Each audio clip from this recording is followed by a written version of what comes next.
जी नाज़रीन कराम, निगरान वज़ीर आज़म अनवारुल हक काकड़ ने एक बहुत बड़ा बयान दिया है। एक तो उन्होंने इंतखाबात का बता दिया कि इंतखाबात कब करवाने हैं उन्होंने। दूसरा, पीटीआई और इमरान खान के हवाले से उन्होंने बहुत बड़ा बयान दिया है। इसके साथ साथ उन्होंने ये भी बता दिया है कि आने वाले इंतखाबात में वो किसको वोट देंगे और किसको सपोर्ट करेंगे। ये तमाम अहवाल आपको आगे चलकर बताते हैं। और दूसरी तरफ निगरान हुकूमत, पंजाब की निगरान हुकूमत मोहसिन नकवी की ज़ेर सदारत और उनके नीचे काम करने वाली निगरान गवर्नमेंट ने लाहौर हाई कोर्ट के 11 जजेस को बहुत बड़ी मराद दे दी हैं। और एक ऐसे वक्त में वो ये तमाम सहूलियात उनको दी गई हैं जब मईशत जो है डूब रही है, लड़खड़ा रही है। इसके साथ साथ जो अहम रहनुमा है पाकिस्तान तहरीक इंसाफ के, उनके जो केसेस हैं वो लाहौर हाई कोर्ट में चल रहे हैं। तो ये मामला क्या है, इसके ऊपर आपको अपडेट करते हैं। लेकिन आगे बढ़ने से पहले हमारे चैनल को सब्सक्राइब कर लें, वीडियो को लाइक और शेयर लाजमी कीजिएगा। जी नाजरीन करम, पाकिस्तान की जो जुडिशली है वो डिवाइड है।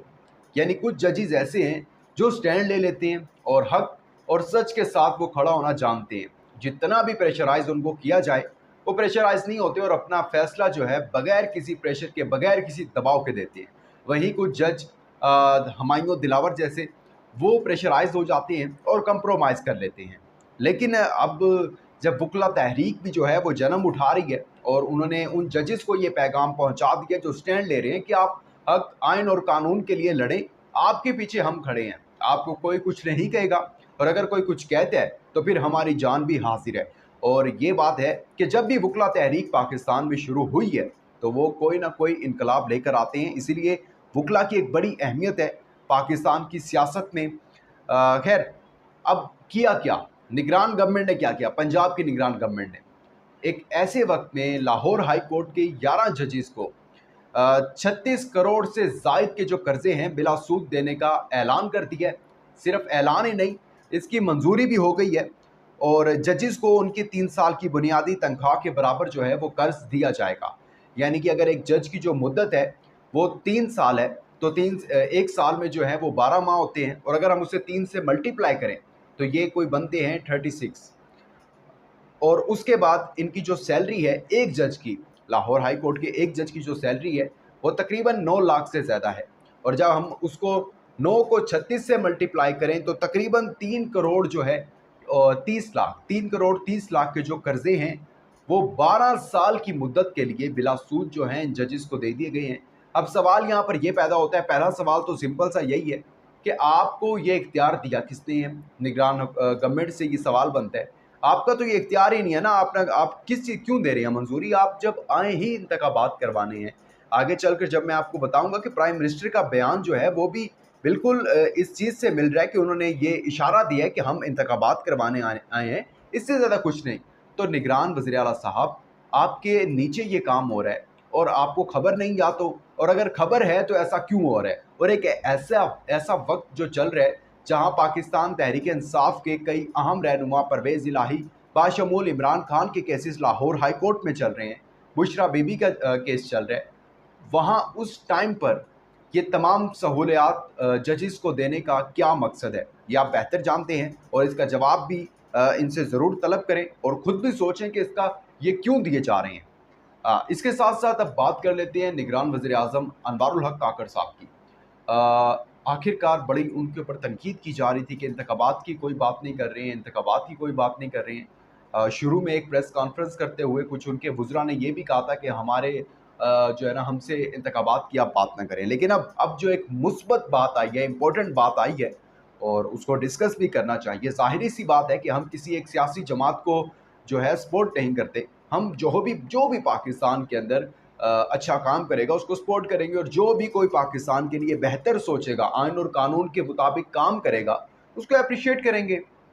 अच्छा जी, एक प्रेस कॉन्फ्रेंस में उन्होंने कहा कि सहाफ़ी ने पूछा कि सर इलेक्शन का कुछ अपडेट है? अभी तक कुछ पता नहीं चल रहा कि इलेक्शन, इंतखाबात कब होंगे। तो उन्होंने जवाब दिया कि हम इलेक्शन के लिए तैयार हैं।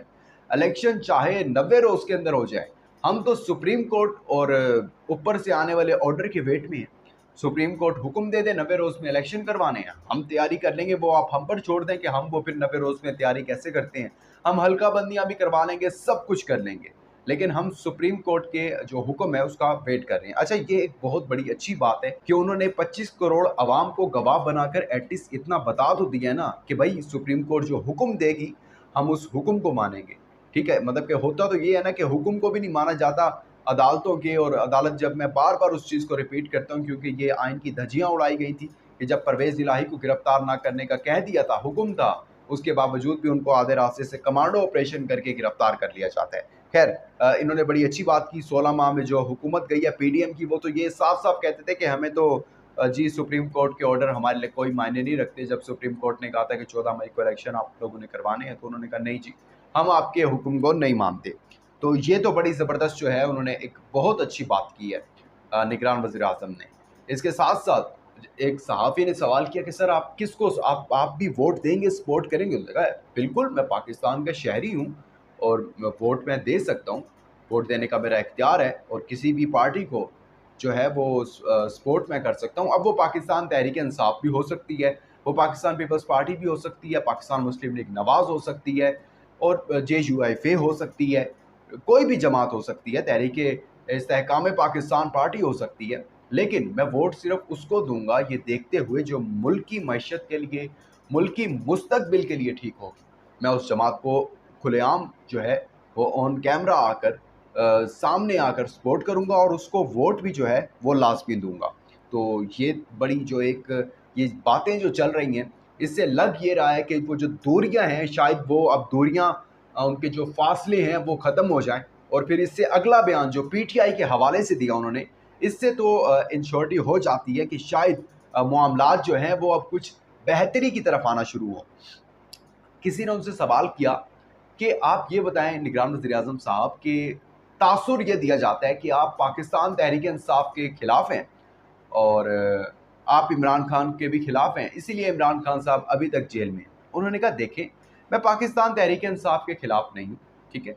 मैं किसी भी सियासी जमात के खिलाफ नहीं हूँ, मैं उनके खिलाफ हूँ। हाँ, मैंने बयान दिया था 9 मई वाक़यात के हवाले से मैंने बयान दिया था कि जिन्होंने ये सब कुछ किया है, उनको सज़ा मिलनी चाहिए और मैं अभी भी कह रहा हूँ कि जिन्होंने 9 मई वाक़यात में जिन्होंने फ़ौजी तनसीबात को, सरकारी तनसीबात को, यादगार शोहदा को नुकसान पहुँचाया, उनको सज़ा मिलनी चाहिए। 2018 में तकरीबन जो है 1 करोड़ 40 लाख लोगों ने पाकिस्तान तहरीक-ए-इंसाफ को वोट दिया। तो क्या वो 1 करोड़ 40 लाख जो हैं वो जेल में हैं? उनमें से तकरीबन 10,000 जो लोग हैं वो जेल में हैं और उसमें से अब वो तादाद भी 7,500 तकरीबन रह गई है और बाकियों के भी मैं ये चाहूँगा कि उनको सज़ा मिले और उनको उनकी जितनी सज़ा बनती है उन सब लोगों को सज़ा मिले। अच्छी बात है, इमरान खान साहब भी तो यही बात कर रहे थे ना। इमरान खान साहब ने तो इनकार कर दिया था, मानने से इनकार कर दिया था कि ये हमारे कारकुन हैं ही नहीं, ठीक है? लेकिन अगर वो कारकुन हैं या नहीं हैं, उन्होंने फ़ौजी तनसीबात पर हमला किया, यादगार शोहदा को जलाया, सरकारी तनसीबात पर हमला किया, तो उनको सज़ा मिलनी चाहिए, चाहे वो तहरीक-ए-इंसाफ के हैं, चाहे वो किसी भी जमात से ताल्लुक़ रखते हैं। ठीक है, ये तो उन्होंने बड़ी ज़बरदस्त सी एक बात की और दूसरा फिर उन्होंने ये भी एक अंदिया दिया, उन्होंने कहा मैं इस हक़ में नहीं हूँ कि सहाफ़ी ने सवाल किया कि पीटीआई पे पाबंदी लगनी चाहिए जो उन्होंने सब कुछ किया। उन्होंने कहा नहीं, मैं एक बात आपको कह रहा हूँ कि मैं 9 मई वाक़यात में जो लोग मुलव्विस थे सिर्फ़ उनको सज़ा देने का मुतालबा कर रहा हूँ। मैं उनको दहशतगर्द भी नहीं कह रहा। मैं नहीं कह रहा कि वो दहशतगर्द जो 10,000 सियासी कैदी हैं वो दहशतगर्द भी नहीं हैं। शायद उनके जज़्बात मजरूह हुए थे जिसकी वजह से वो इतने जज्बाती हो के उन्होंने ये सब कुछ किया। लेकिन पाकिस्तान तहरीक-ए-इंसाफ या किसी भी जमात पर पाबंदी लगाने का या लगने का हकदार नहीं हूँ, ठीक है? तो ये तो बड़ी ज़बरदस्त उन्होंने बात की और उन्होंने कहा कि इमरान खान के हवाले से पूछा गया तो उन्होंने कहा कि इमरान खान के ट्रायल चल रहे हैं, समाअत हो रही है, जो भी फ़ैसला आए मुझे उससे कोई मसला नहीं है। हम जिस काम के लिए आए हैं, हमें जैसे ही वो काम मिलेगा उसके ऑर्डर आएँगे, यानी कि इंतखाबात के लिए आए हैं और जैसे ही हमें ऑर्डर मिलेंगे इंतखाबात के, हम फ़ौरन इंतखाबात करवा कर चले जाएँगे। ये थी जी आज का ये अहवाल था और ये सारी गुफ्तगू थी और निगरान वज़ीर-ए-आज़म के मैं दोबारा कह रहा हूँ कि ये जो बयान उन्होंने कंप्लीट दिया है, लग ये रहा है कि अब जो है वो बर्फ़ पिघलेगी और मामलात जो हैं वो किसी अच्छी जानिब रवाना होंगे। अपना इम्पोर्टेंट फ़ीडबैक देना मत भूलिएगा। दीजिएगा इजाज़त। अल्लाह हाफ़िज़ व नासिर।